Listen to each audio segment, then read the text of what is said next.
What's going on YouTube? County Gains back again. So I released that last video talking about the most dirty player in the NFL, craziest player. Guy was like breaking people's fingers and spitting on people and freaking, breaking people's jaws and shit like that. Guy was as bad as Bill Romanowski, Polish man, but obviously played in the NFL. Now that video was insane, guys, but all the comments were saying, Chris, you gotta check out Lawrence Taylor, LT, you gotta check out LT, and I'm like, who the hell is this guy? I think I heard of him once, watched like a minute video on him before, but I don't know anything about him, guys, so we're gonna get straight into this one, guys. This is gonna be Irish guy reacting to Lawrence Taylor. I'm here in the Great Ireland, don't really know anything about him, guys. I don't know anything in the NFL about past 4 years ago, so anything that happened up to 4 years ago in the NFL, I know about. Apart from that, guys, I know nothing. So let's get right into this one, guys. This is the most intimidating player in the NFL, apparently the craziest player. Lawrence Taylor, probably the best football player of all time, someone said. So give this one a like, guys. Comment down below what you guys want to see next. Also subscribe, and let's get right into it, boy. April 28th, 1981. What the hell? The New York Giants, first round selection. Lawrence Taylor, linebacker, North Carolina. Jesus. Little did they know, he was going to become the most dominant defensive player of all time. Holy crap. This guy's going off from reporters, like.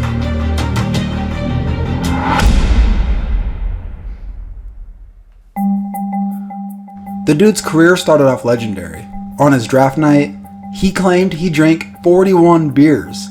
That's insane. Dude. It had to be a crazy night on top of the fact that he didn't even play football until 11th grade. And now he was the number 2 overall pick. The Saints, who held the number 1 pick, said that they weren't going to take him, and they decided to go with the cleaner player, which ironically ended up being a bad move.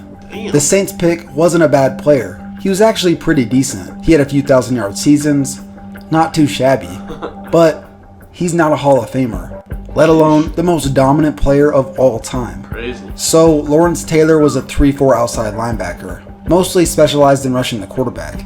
He was bigger than most linebackers, and faster than them too. It didn't matter who offenses tried to block him with, he was either too quick, too powerful, or both. Man, this guy's a monster. Teams changed their entire blocking schemes when they would play him. So this one time, Buddy Ryan, who coached the Eagles at the time, decided to call a play that would crack Lawrence Taylor. And it worked perfectly. Ooh. Well, that was the problem. Rule number 1, don't piss off Lawrence Taylor. The next two So the guy basically was getting mad that they cracked his code, so he just went insane. He turned into Super Saiyan basically. plays ended with 2 sacks by Taylor and the quarterback Ron Jaworski hobbling around. Jaworski over time feared LT. This poor dude had to face him twice a year. Oh my God. Jaworski said that he made sure I couldn't handle the pressure, man. This is like fighting a dude that's like 6'4", 260. It's just like take my money now, you know what I mean? always knew where he was during the play, but wouldn't dare make eye contact. When LT was asked in an interview, "Did you ever make eye contact?" he said, "Once. I winked." Dude, this guy just would basically, he would tackle you and then he would steal your soul basically. What a legend. Lawrence Taylor knew he could get into the head of opposing players. They come to the line of scrimmage, and the first thing they do is start looking at me. I know, and they know. When they find me, they start screaming, 56 left, 56 left. After the play was over, I'd come up to them and whisper, "Don't worry where I am. I will tell you when I get there." Not only was he a complete freak of nature physically, but he just was insanely reckless and a hardcore partier. He would show up to practice reeking of booze, and to counteract the stench, he would down an entire bottle of Scope. An entire bottle of mouthwash? That's gotta be worse for you than the actual drinking itself. One of the craziest things about this dude, he said starting his rookie year, he smoked an ounce of crack every single day. He would spend... Yo, I wasn't expecting that. I get the alcohol, everyone does that. He smoked an ounce of crack every day? Let me go back a little bit, guys. This seems too a bit bizarre. That's gotta be worse for you than the actual drinking itself. One of the craziest things about this dude, he said starting his rookie year, he smoked an ounce of crack every single day. He would spend thousands of dollars every single day on it. To pass a drug test, he he would have teammates give him urine samples, which, ironically, tested positive twice for 2 teammates giving him positive samples. There were times I'd be standing in the huddle, and instead of thinking what defense we were playing, I'd be thinking about smoking crack after the game. Well, you gotta understand though, it didn't affect my play. He wasn't lying. Dude, that's insane, bro. Just hold on a second, guys. I pressed something there. What the hell? That's literally nutso. The guy would smoke crack before the game. I mean, the man, what can I say? He can handle his crack, guys. start off his career, he went to 10 straight Pro Bowls, having 7 seasons in a row with double-digit sacks, including 20.5 sacks and the NFL MVP in 1986. Crack and cocaine didn't slow LT down. Well, neither did injuries apparently. I made a video about how tough Jack... Yeah, of course the injuries didn't slow him down. The guy was smoking crack. You wouldn't know if you had any injuries. Anyway, if you smoked crack. Like, that's literally... Youngblood was. But this is pretty ridiculous as well. Playing against the New Orleans Saints, LT came off the edge. But as one of the offensive linemen he had beaten fell down, he brought his weight down on Taylor's arm, which ended up tearing a muscle in his shoulder. Clearly in a ton of pain, LT was not going to be denied the opportunity to play. Even if it meant... Jesus, he probably just went in the back, smoked an ounce, and came back out when the good guy's good to go. Let's go. Playing with basically one arm. Jeez. So the trainers strapped it up as best they could and sent him back out on the field. Oh my god. He would go on to have 3 sacks. Other than him grabbing his arm after plays, you can't even tell he's hurt. LT was just that much better than everyone on the field. When you can rush 3 linemen and Lawrence Taylor, it's like rushing 5.5 people. One of the intangible factors of a dominant team, especially defense, is intimidation. Jerry Sizemore, a former offensive tackle of the Eagles, in a New York Times article said, "There were many sleepless nights. You played New York twice a year. Towards the middle of the week, something would just come over you and you just start sweating."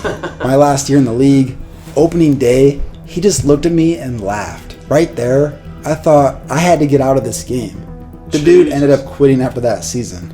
In the same interview, he also said, quote, "I'm glad that LT was on the left side and that I was on the right, so I could play as long as I did." Man, that guy's a pansy. He didn't even tackle him hard there. Like, they weren't even going full tilt tackles. Like when you tackle a quarterback, sometimes, yeah, you get a massive sack and, like, it hurts the guys.